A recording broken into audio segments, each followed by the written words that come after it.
A global news giant just changed its entire approach to covering the Philippines.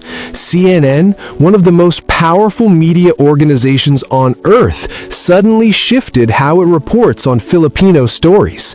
Not slowly, not quietly, almost overnight.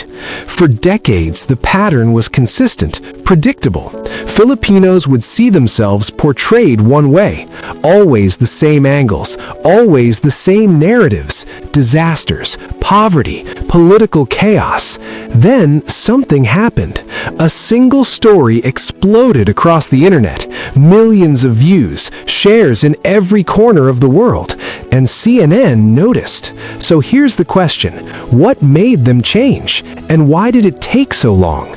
Because what happened next wasn't just about one viral moment. It revealed something bigger, something about power, about attention, about who gets taken seriously in global media. This is the story of how Filipinos forced the world's media to look again. Let's be clear about what we're dealing with. CNN reaches over 400 million households worldwide. When they cover a story, the world pays attention. When they ignore a story, it might as well not exist. For the Filipino community, 110 million people in the Philippines, another 10 million overseas. This matters deeply because representation shapes reality.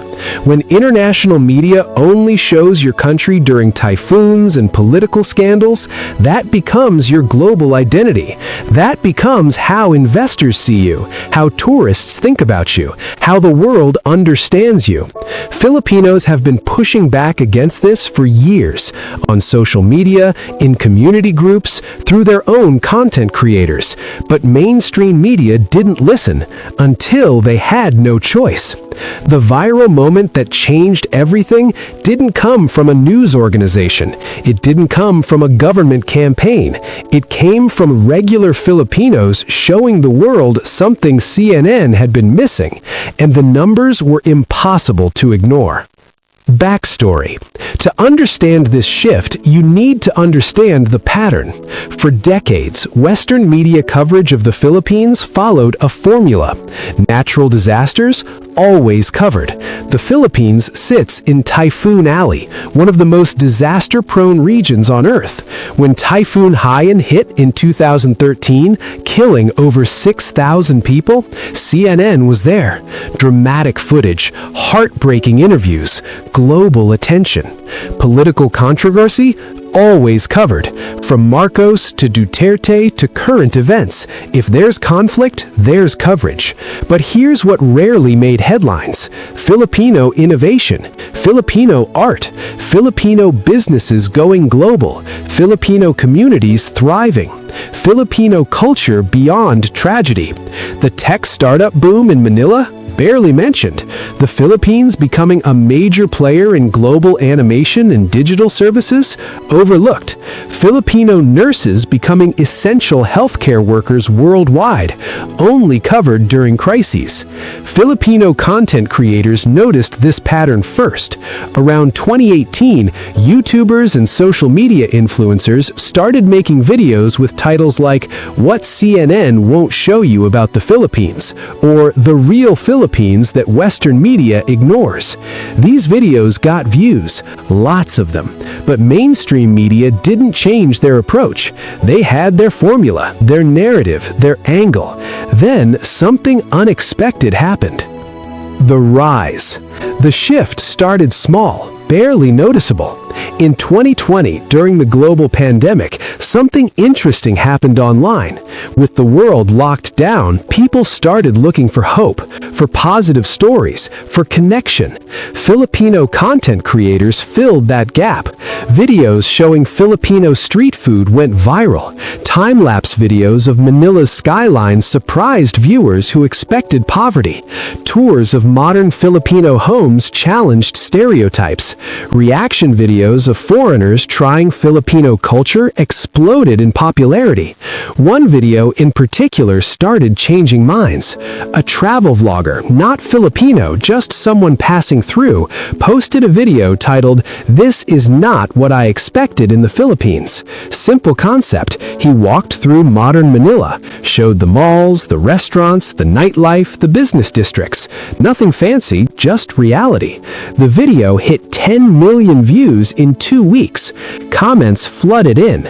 Wait, this is the Philippines? Why doesn't the news ever show this? I thought the Philippines was just poor villages and typhoons. The gap between media portrayal and actual reality was exposed, and people noticed. Filipino creators saw the opportunity. More content poured out. Not propaganda, not government-sponsored, just real people showing real life. The good and the bad, the modern and the traditional, the complexity that mainstream media had been flattening. Then came the moment that changed everything. A Filipino-American filmmaker named A.J. Rafael created a short documentary, 20 minutes long, posted on YouTube. No major studio, no big budget. The title? We've Been Here All Along. The documentary told stories of Filipino excellence that international media had ignored. Filipino doctors leading medical breakthroughs, Filipino engineers working on space technology, Filipino artists winning international awards, Filipino entrepreneurs building billion-dollar companies. The documentary was beautifully shot, emotionally powerful, and backed by facts that viewers could verify. It went absolutely viral. 50 million views in 1 month, shared by celebrities, discussed on podcasts, picked up by Asian media outlets, then European ones, and CNN couldn't ignore it anymore. Here's what nobody expected. The viral success wasn't just about good storytelling, it was about data. Because while CNN and other major outlets were focusing on traditional news angles, they were missing a massive shift in global economics and culture. The Philippines had become the world's largest source of remittances. Filipino workers abroad were sending home over $30 billion per year, more than many countries' entire GDPs. The Philippines was now the world's largest English-speaking nation after the United States. Over 92% of Filipinos speak English fluently. Filipino workers made up the backbone of global industries. 25% of all maritime workers worldwide are Filipino. Hospitals across the US, UK, and Middle East depend on Filipino nurses. The global tech industry employs hundreds of thousands of Filipino programmers and designers. And perhaps most importantly, the Filipino diaspora represented massive economic power. Filipino Americans alone had a combined purchasing power of over $100 billion. CNN's business team noticed something their news team had missed. This wasn't just a feel-good story. This was a demographic and economic force that deserved serious coverage. The viral documentary had simply exposed what the data already showed. And once you see it, you can't unsee it. Media machine and its blind spots. Let's talk about how global media actually works. CNN, BBC, Al Jazeera, these organizations have limited resources, limited time, limited attention. So they make choices. They create what media scholars call news frames. These are templates, mental shortcuts, ways to quickly tell a story that audiences will understand. For the Philippines, that frame was set decades ago, during the Marcos dictatorship, during natural disasters, during periods of political instability. The frame said, the Philippines is a struggling nation in need of help. And once that frame exists, everything gets filtered through it. A new shopping mall opens in Manila? Not news. A typhoon hits? Major news. A Filipino wins a Nobel Prize? Small mention. A political scandal? Front page. This isn't conspiracy. It's not racism. It's something more mundane and more powerful. It's institutional inertia. Media organizations repeat what works, what fits the existing narrative, what their audience already expects to see. Changing that frame requires enormous pressure. The viral documentary created that pressure. The power of counter-narrative. When "We've Been Here All Along" went viral, something fascinating happened in the comments section. Filipinos didn't just celebrate, they started organizing. Someone created a Google Doc, a shared spreadsheet listing every major Filipino achievement that international media had overlooked. The list grew to over 500 entries. Scientists, athletes, artists, entrepreneurs, activists, inventors. Each entry included sources, links, verification. This wasn't emotion, this was evidence, and it spread. Journalists at major outlets started receiving the list, not as a complaint, as a resource, a correction to the record. Some journalists got defensive, others got curious. One CNN producer later admitted in an interview, "We realized we had been working from an outdated playbook. The Philippines we were covering was the Philippines of the 1980s and 1990s. We had completely missed the transformation."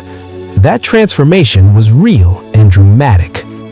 In the year 2000, the Philippines was considered one of the sick men of Asia.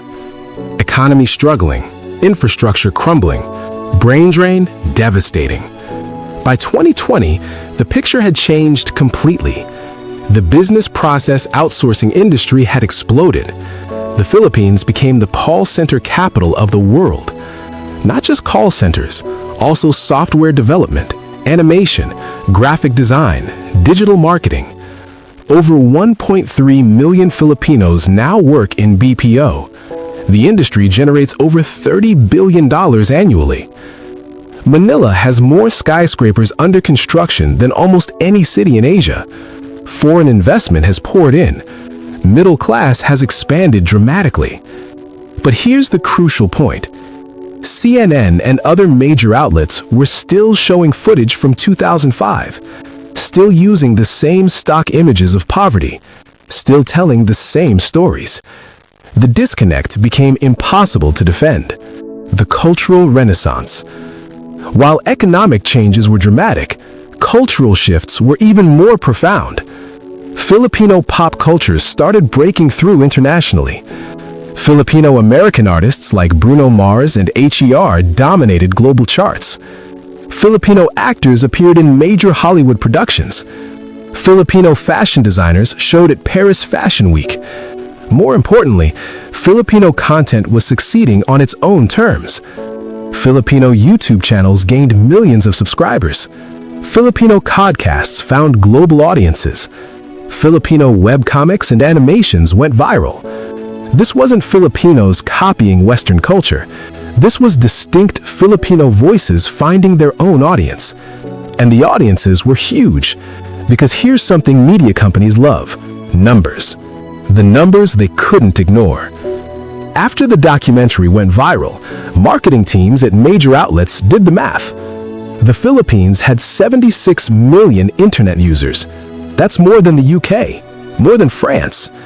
Filipinos spent an average of 10 hours per day online, more than any other country in the world. Social media engagement from Filipino users was off the charts. Filipinos were the most active on Facebook, Instagram, YouTube, and TikTok compared to other nations. For media companies selling advertising, this was pure gold. But there was a problem. Filipino audiences didn't trust Western media anymore. Surveys showed that Filipinos felt misrepresented and stereotyped by international coverage. They actively avoided CNN, BBC, and other major outlets in favor of local media and independent creators. This meant millions of potential viewers and billions of potential advertising dollars were being lost. The viral documentary proved that Filipinos would engage with international media if the coverage felt fair and accurate. CNN's business case for change was suddenly crystal clear: the course correction. In late 2021, CNN launched a new initiative. They hired Filipino journalists for their Asian bureau, not just as local fixers or translators, as full correspondents and producers. They created a series called Beyond the Headlines Philippines. The goal: show stories that didn't fit the old frame. The first episode profiled a Filipino startup developing affordable solar technology for rural areas. The second covered the Filipino animation industry. The third explored Manila's music scene. The episodes were well-produced, professional, but also something new. They felt authentic. Filipino viewers noticed immediately. Social media reactions shifted from skepticism to cautious approval. Okay, this is actually good. Finally, they're showing real Filipino life. About time. The episodes performed well. Not viral-level success, but solid numbers, good engagement. More importantly, trust started rebuilding. The ripple effect. CNN's shift didn't happen in isolation. Other major outlets noticed. BBC launched a similar initiative. Al Jazeera expanded their Filipino content. Even smaller outlets like Vice and Bloomberg started covering the Philippines differently. The change wasn't just about positive stories, it was about complexity. When covering political issues, they now included more Filipino voices, more context, more history. When covering economic development, they showed both progress and remaining challenges. When covering natural disasters, they highlighted Filipino resilience and innovation in recovery, not just destruction. The frame had changed. Filipino journalists and creators had forced that change through sheer volume of counter-evidence. Through viral content that exposed the gap between media narrative and reality. The bigger lesson. But here's what makes this story important beyond just the Philippines. This pattern repeats everywhere. Africa is still covered primarily through frames of poverty and conflict, despite massive economic growth and cultural innovation. Latin America faces similar stereotypes, ignored except for drug wars and political instability. India, despite being a tech powerhouse and the world's largest democracy, still gets reduced to slums and spirituality. The media frame, once set, is incredibly hard to break. What the Filipino experience showed is that breaking the frame requires three things. First, alternative content, lots of it, created by people from the community, showing complexity that mainstream media misses. Second, viral proof. One breakthrough piece of content that becomes impossible to ignore, that forces the conversation to shift. Third, economic pressure. Media companies care about money. When they realize they're losing audience and revenue by maintaining outdated narratives, they change. None of this is comfortable. None of it is quick, but it works. The personal stories. Behind all these statistics and media strategies are real people. Like Maria, a Filipino nurse in London. She watched the documentary and cried. Not because it was sad, because it was the first time she had seen her own experience reflected in international media. My whole life, when people asked where I'm from, I saw their face change, like they felt sorry for me, like I came from nothing. But I came from a good family. I went to excellent schools.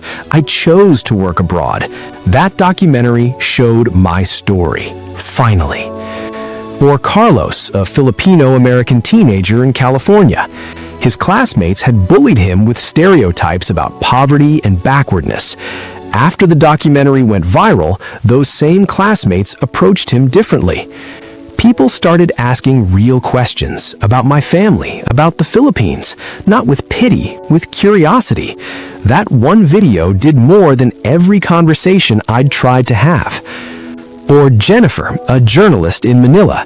She had spent years pitching stories about Filipino innovation to international outlets, always rejected. After CNN's shift, her phone started ringing.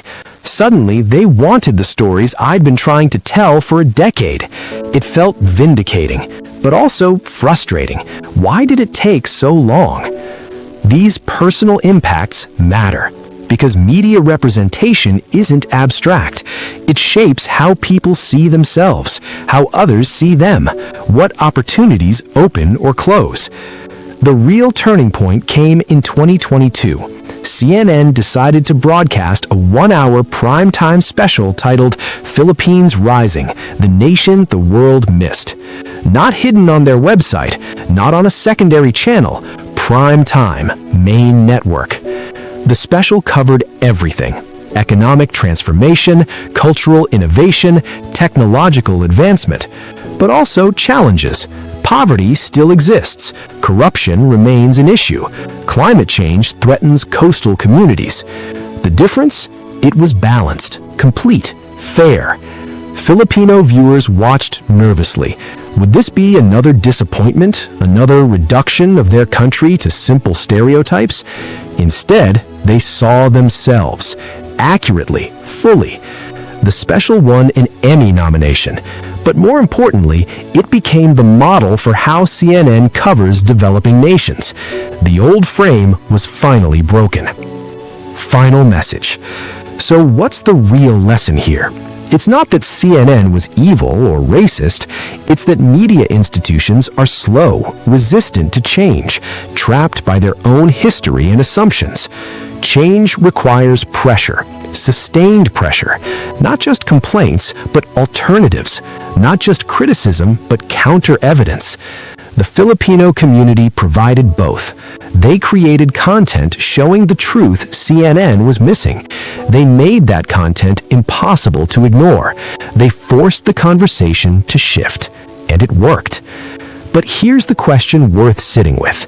How many other communities are still waiting for their viral moment? How many other stories are being missed because media companies are still working from outdated frames? And what will it take to change those narratives? Because the Filipino story proves something powerful. The frame can be broken. The narrative can shift. The world can be made to see clearly. It just takes millions of voices refusing to be reduced, refusing to be simplified, refusing to be ignored, until even CNN has no choice but to listen.